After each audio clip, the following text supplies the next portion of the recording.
It's time to talk about a fascinating mythology, and time to return to Greece once more. Given that on our first experience with the Greek gods, we needed more data to provide an incredible video and portrayal about the deities. This time around, more data and better details will be provided about the divinities, to comprehend the Greek gods in more noteworthy detail on this new video called, Greek Gods of Mythology Remake. Zeus was the king of the ancient Greek gods, a mighty deity who presided over the fates of men and gods alike and meted out justice from his perch atop Mount Olympus. Known as Cloud Gatherer, Aegis Bearer, and simply, Father, Zeus hurled lightning bolts at his foes, controlled the weather, and enforced order among the gods. For all his strength, Zeus's power knew limitations. While Zeus was chief among the gods, his authority over the pantheon never went unchallenged. He also had his share of flaws, such as his failure to rise above the violent passions and petty quarrels that troubled the other gods, as well as his tendency to meddle in mortal affairs. According to myth, Zeus was born the last of 6 children to the Titans, Cronus and Rhea. He came into being at a chaotic and uncertain time, for Cronus had just seized control of the heavens from his father, Uranus, one of the primordial deities and the overlord of the sky. Fearing that his own children would usurp him as he had his father, Cronus ate his first 5 children, Hestia, Demeter, Hera, Hades, and Poseidon. Determined to save her next child, Rhea stole away while she was pregnant with her 6th child and delivered him on the island of Crete. When he reached manhood, Zeus left Crete to confront Cronus. Before doing so, he freed the Titans imprisoned by Uranus. In return, the Titans gave Zeus thunder and the glowing thunderbolt and lightning. Using his new weapons, Zeus overwhelmed Cronus, forcing his jealous father to vomit up the children he had swallowed. To Demeter he offered control over agriculture, to Poseidon he granted the seas, to Hades he bestowed the underworld, and to Hestia he gave the domain of the home and hearth. Zeus eventually took Hera for his wife. Together, the Olympian gods and goddesses, so named because they reigned atop Mount Olympus, ushered in a new era. One of the chief Olympian deities, Poseidon was a defiant god whose power was second only to that of Zeus. Although he was chiefly known as god of the sea and seafarers, his power extended to other domains as well, befitting one called Deep-Sounding Earth Shaker, Encircler of the Earth, and Black-Maned. Poseidon controlled earthquakes and was associated with horses and horsemanship as well. In some sources, he was even referred to as Hippias, meaning horse lord, worshipped across the entirety of the Greek world. Poseidon had particularly strong followings in seafaring city-states such as Athens and Corinth. Along with his brothers and sisters, Hestia, Demeter, Hades, Hera and Zeus, Poseidon was born of the union between Rhea and Cronus, titans who ruled the universe before the rise of the Olympian pantheon. When he discovered that one of his children was destined to overthrow him, Cronus swallowed Poseidon and his other children. Eventually, mighty Zeus bested the Titan and forced him to regurgitate the children, including Poseidon. Like other male deities, Poseidon was celebrated for his many infidelities and violent sexual conquests. Among his numerous illegitimate offspring were some of most legendary figures in Greek mythology. With his mother Gaia, he sired the giant Antaeus, who did battle with Hercules during the 12 labors, and Charybdis, a sea monster that lurked in the straits of Messina and formed massive relentless whirlpools to suck in unexpected travelers. He also reproduced with Aphrodite and his sister Demeter. Poseidon also raped the Gorgon Medusa in the temple of Athena. This union was ultimately responsible for the birth of Pegasus. The famous winged horse would eventually burst from Medusa's neck after Perseus lopped off her head. One of the most dreaded and fearsome deities Greek mythology had to offer, Hades was king of the underworld and ruler of the dead. He was known by an unusually large number of epithets, including Ajacinder and Agesilos, meaning he who leads all the way, Clymenus, meaning the notorious, and Eubuleus, meaning giver of good advice. Hades was also described by Hesiod and Homer as pitiless, loathsome, and monstrous. Hades was a shadowy figure, both literally and metaphorically, thanks in part to a helm of invisibility fashioned for him by Hephaestus. The only major deity to not inhabit Mount Olympus, Hades lived alone in a dark palace within the underworld, a subterranean region of mist and gloom. An unusually solitary figure, Hades seldom took part in the feuds that constantly occupied other Olympian deities. Despite his distance from mythological drama, Hades was a figure universally dreaded by the Greeks, who feared to even utter his name. Though Hades never married, he was famously accompanied by Persephone during certain months of the year. Hades was also linked to the Erinyes, also known as the Furies, the female chthonic beings who carried out Hades' punishments and did his bidding. Hades was not the object of worship by ancient Greeks. He had few votaries or temples, though the Greeks did offer sacrifices. During these rituals, the blood of the sacrificial beast was allowed to sink into the ground and appease the lord of the underworld. Despite the lack of outright worship, Hades was nevertheless held in a kind of reverential awe. He was a reminder for the Greeks, as for all others, that silent, mysterious, implacable death was always waiting. Athena was one of the 12 chief Olympian deities and a goddess associated with wisdom, craft, and warfare. In wars, where she was most commonly depicted, Athena embodied cold rationality, tactics, and strategy. Athena's cold logic stood in direct contrast to her brother Ares' rage, violence, and impulsiveness. While Athena was broadly worshipped throughout the Greek world, her cult was particularly strong in Athens, the intellectual center of the Greeks. There the goddess was commemorated via the construction of several public buildings, including the famed Parthenon. Her prominence in Athens and elsewhere suggests that the characteristics of wisdom, forethought, and rationality were highly valued among the Greek people. Greek mythology, especially the lore surrounding the founding and history of Athens, was rich with stories of Athena. While certain figures from the Mycenaean era paralleled Athena in her essential attributes, traditional conceptions of Athena evolved during the Greek classical period. She was later worshipped by the Romans as the deity Minerva. Her longevity among the Greeks and Hellenized peoples suggested that they greatly admired the qualities of wisdom, perspicuity, and forethought with which Athena was associated. Athena appeared often in Greek mythology as a champion of heroes such as Argos, Perseus, and Hercules. These stories celebrated Athena's kind regard for struggling mortals and often displayed her craftiness and ingenuity. The son of Zeus and Hera and one of the 12 chief Olympian deities, Ares was the god of rage, terror, and violence. Known as the shield-piercing and city-sacking, he was often portrayed in the midst of battle. Though he was often portrayed as the all-encompassing god of war, Ares traditionally represented only the most brutal, impulsive, and unrestrained aspects of combat. His counterpart Athena, meanwhile, represented the strategic and tactical aspects of martial conflict. Ares' impulsiveness, temper, and eagerness to cause wanton destruction made him perhaps the least appreciated of the Olympians. He was widely acknowledged by the Greeks, but seldom admired. Though Ares was a god, the Greeks often claimed that he was Thracian, in an attempt to disassociate him from Greek society and values. Ares' unpopularity not only suggested that the Greeks were all too accustomed to discord, but that they were also loath to celebrate its destructive tendencies. For the Greek majority that idealized restraint above aggression, Ares stood as a warning against the dangers of unchecked passion and thoughtless action. Tellingly, Ares had followings among the Spartans and Thebans, warriors renowned not just for their skill and aggression, but for their eager glorification of war as well. Faithful Hera was the goddess of women, family and marriage. The wife of mighty Zeus, she served as queen of the Olympian deities. Hera was also the patron of Argos in the Peloponnese. It was here that her worship in the ancient world was the most vibrant. Hera was bold, clever, and powerful, yet it was for her less flattering characteristics that she was best known. Above all else, Hera was a jealous and vengeful goddess, who struggled with her husband's many infidelities, and raged against his many lovers mortal and divine. In the end, her constant anger and consistent inability to exact the revenge she sought spoke powerfully to the place and perception of women in ancient Greece. The common threads of these stories of Hera said much about the place and perception of women in the deeply misogynistic culture of the ancient Greeks. Hera's faithfulness to Zeus, despite his many sexual improprieties, suggested that women were expected and encouraged to remain steadfast even when their husbands were not.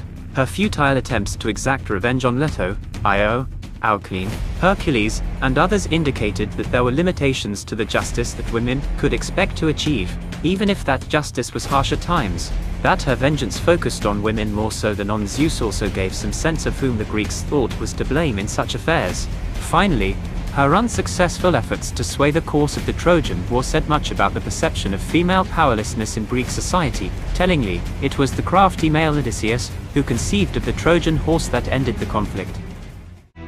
One of the chief gods of the Greek pantheon, Apollo was the patron of music, poetry, and artistic inspiration. Possibly the most beloved of all the gods, Apollo was also the patron of oracles and the giver of prophetic gifts. He was celebrated as a bringer of order and reason, and as a healer and source of the medical arts. Apollo had his share of darker characteristics as well, as he was known to spread plague by loosing his arrows. He would also mete out harsh punishments to anyone who crossed him. Apollo embodied the ideal of the Greek male youth. He was commonly depicted as a kouros, a statue of a young, beardless male that often carried a lyre or bow and arrow. Worshipped in the Greek world and beyond, Apollo had dozens of temples and oracular shrines built in his honor, including the famous oracular shrine at Delphi. He was also memorialized in statues and songs known as paeans. While some have survived, others have lived on only in reputation. Youthful and vital, powerful and wise, peaceful with the occasional outburst of righteous fury, full of light and poetry, music and civilization, Apollo was the ultimate expression of Greek culture as the Greeks envisioned it. Even Apollo's fluid sexuality suggested a culture that embraced the erotic pleasures of both sexes. It was this cultural representation that made Apollo so widely loved and admired throughout the Greek world. With so many temples, statues, and other monuments built in Apollo's honor, the sheer amount of admiration for the deity cannot be overstated.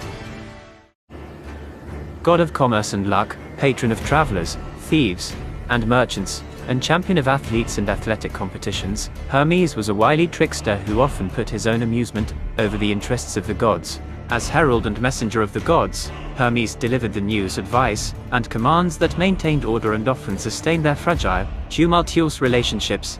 Hermes could also be unpredictable, however. Driven by impish designs and a fondness for sport, Hermes routinely tricked, lied, and in several well-known instances, stole from the gods. Like other trickster gods, Hermes tested norms, challenged conventions, and crossed boundaries. He was neither good nor evil. Although he was capable of both, he instead chose to be the figure at the center of things, one who tilted chaotically in one direction, or the other according to him alone. Hence his ability to be the patron of both thieves and merchants. Hermes' oscillations between good and evil were mirrored by his ability to move among Olympus, the mortal world, and the underworld. For the ancient Greeks who worshipped him, Hermes represented the disorder and moral relativism they saw in the world. Hermes was born in secret in a dark cave on the slopes of Mount Cyllene in the Peloponnese. His mother Ia, a nymph and the eldest of the Pleiades, had retreated there in an attempt to avoid contact with the gods.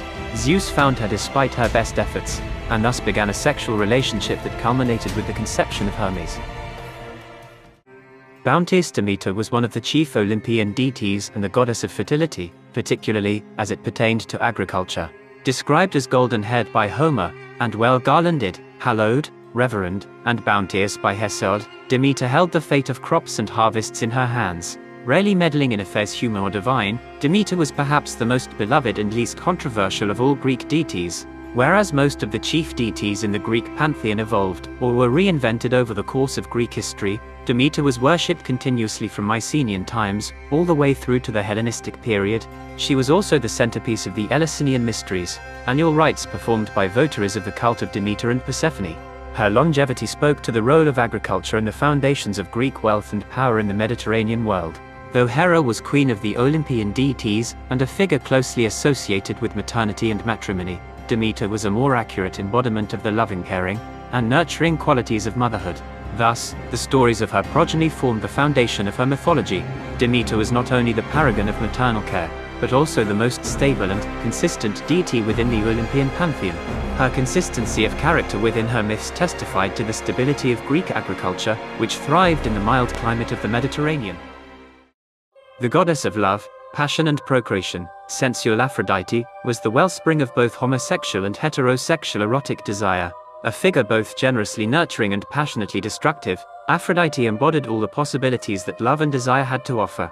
Aphrodite was the motherless daughter of the primordial god Uranus, as she was created from his severed genitals. Though she was usually presented as being married to Hephaestus, the god of craftsmanship and metallurgy, the bonds of marriage were no barrier to Aphrodite, who desired, and was desired by many. Aphrodite's ongoing and recidivistic affair with Ares reproduced a number of children whose natures represented the extremes of her own personality. With Dionysus, the god of wine, known for inducing religious ecstasy, Aphrodite had many children as well. With Hermes, Aphrodite had Hermaphroditus, who possessed both male and female genitalia. Aphrodite also had children with Poseidon, which included the beautiful Adonis, the most lovely of mortal males. Many stories of Aphrodite centered on her famous beauty and sexual passions, as well as the passions she inspired in others. Aphrodite's involvement with the sexual passions of mortals was unsurprising given that she created sexual passion in the first place. For all her love, Aphrodite could be as vengeful as any other deity. The Greeks liked to blame women for causing trouble, and such was the case with the Trojan War, the most important and impactful of all mortal conflicts. According to legend, Hera, Athena, and Aphrodite were at fault. It was Aphrodite, however, who bore the heaviest weight of responsibility. God of the kiln, master of metallurgy, and patron of all artisans, Hephaestus was the deft and dexterous craftsman of Mount Olympus. While Hephaestus found his place among the gods as a weapons maker and trap setter, he nevertheless often found himself unloved and unwanted by the other gods. Derided as Amphigeus, the lame one, Hephaestus bore the stigma of a shriveled foot, the result of being hurled from Mount Olympus at birth. However much Hephaestus' lameness might have stigmatized him in the eyes of the gods, it endeared him to Greek mortals, who like him fell short of the perfection that was embodied by the great Olympian deities. In their eyes, Hephaestus' ability to craft and contrive, as well as his ceaseless effort to make whole what was broken, were rallying cries for the imperfect.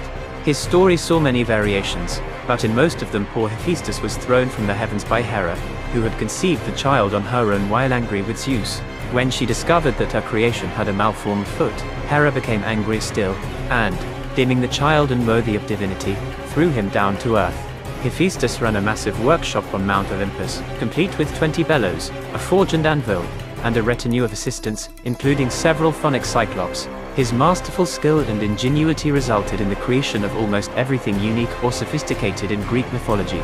In his own time, Hephaestus married Aphrodite, the most beautiful of all the goddesses, but their marriage was an unhappy one, at least according to the Odyssey, where the Homeric authors that Hephaestus complain about Aphrodite, claiming that he would gladly return Aphrodite to her father and reclaim the bride price. With this depiction of their relationship in mind, it was unsurprising that Hephaestus and Aphrodite had no children together. The god of wine and winemaking, passion and fertility, music and dance, Dionysus represented the spontaneous and unrestrained aspects of human experience. Known as Eleutherius, the liberator, Dionysus produced euphoric states that freed his followers from both the constraints of society and their own inhibitions. Wherever music inspired dance, wherever wine led to revelry, wherever religion sparked ecstasy, Dionysus was thought to be at work. Though he is often shown with the symbolic grapes or wine, Dionysus' symbols also include the snake and the phallus. Dionysus was adapted from religious traditions of non-Greek peoples in the greater Mediterranean world. Though he was recognized as a foreigner thanks to his origins, Dionysus was still widely worshipped within Greek society. Perhaps better than any other deity of the Olympian pantheon, Dionysus and his status indicate the depths of religious syncretism in ancient Greece. He lived on in the Roman world under the name Bacchus, and aspects of him have survived in other Near East religions as well, including Christianity. The mythology of Dionysus was formed not only through static myths and stories, but also via the lived religious experiences of his many worshippers in the Greek world and beyond. To worship Dionysus was to experience Dionysus. Dionysus was one of the most popular of Greek deities, and his cult was observed through a variety of festivals. Among them were the Eleusinian Mysteries, the rituals of decay and renewal held in honor of Persephone and Demeter, and the Dionysia, a festival featuring dramatic performances where participants would indulge in bread and wine and carry wooden phalluses. Lovely Artemis of the forest, the virgin goddess of the Olympian pantheon, was the protectress of the hunt, guardian of the unspoiled wilds, and champion of mothers and maidens. The twin sister of Apollo, the god of reason and bringer of order, arrow-shooting Artemis was often depicted with her bow and arrow, signifying the wild and untamed aspects of human life. Where gregarious Apollo revealed in discourse and sought mastery of the civilized arts, Artemis lurked in the woods and hills, consorting with animals and generally shunning the company of the other Greek deities. Like her brother, Artemis had a unique combination of characteristics that made her very popular among the Greeks. Worshipped across the Hellenic world, with important centers in Delos, Sparta, Ephesus in Anatolia, present-day Turkey, and Brauron in Attica, Artemis was celebrated at a number of festivals spread across the sacred calendar. She was also commemorated in monumental architecture, such as the famed Temple of Artemis at Ephesus. Appealing to those looking for something wild or pastoral, Artemis offered something for everyone. Though known for her innocence and purity, Artemis had a great capacity for violence and cruelty. She fiercely guarded her virginity and defended her reputation as the greatest of hunters against all comers. Her destructive potential was on full display in the stories surrounding the fate of Orion. While there were many variants of this myth, most agreed that Artemis slew her companion and possible love interest. Goddess of home and hearth, protector of families and children, and overseer of the domestic order, Hestia was a Greek goddess, though not always included among the chief 12 Olympian deities. As the ultimate matron deity, Hestia symbolized the household put in its proper order. Dutiful observance of Hestia was vital to every Greek household, as it secured the crucial link between private morality and public prosperity. Though little remembered today, the cult of Hestia thrived in its time. In the domestic sphere, observance of Hestia was organized by mothers and marked by the burning of a sacrificial animal, often the domestic pig. In the public sphere, communal fires symbolized Hestia's watchfulness, and the first and last drafts of every feast were quaffed in her honor. Hestia's domesticity in turn suggests much about what was expected of Greek mothers as the matrons of the household. Classical Greece was a deeply patriarchal society, where men enjoyed the rights and benefits of public life in the polis. Women, in contrast, were deprived of these rights and privileges and instead confined to the domestic sphere. Dutiful, obedient, and inconspicuous, Hestia embodied these Greek ideals of motherhood and womanhood throughout her mythology.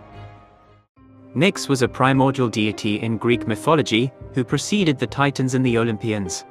She was not only the goddess, but also the personification of night, emerging at the dawn of creation, daughter to Chaos, the personification and god of air, as well as the sister to Erebus among others. In Roman mythology, Nyx is known as Nox, which in Latin means night. Nyx is very different from most goddesses, where some are either fully good, or fully evil. Nyx can be either helpful or harmful to mankind. She can bring either sleep or death, depending on the situation. All those who favor mischief and misdeeds are said to get along great with Nyx. Many stories of treachery involve the black-winged Nyx and her dark doings. A story says that during the Trojan War, it was Nyx who protected the spies and that she is with fugitives and thieves who escape or move about in the night doing evil deeds. She was an ancient deity, usually envisaged as the very substance of the night, a veil of dark mists drawn across the sky to obscure the light of ether. Her daughter Hemera was her opposite, scattering the mists of night at dawn. In ancient art though, Nyx was depicted as a beautiful winged goddess, or charioteer, sometimes crowned with an aureole of dark mists. According to Hesiod, Nyx's home was in Tartarus, where she lives with her children Hypnos, the god of sleep, and Thanatos, the god of death.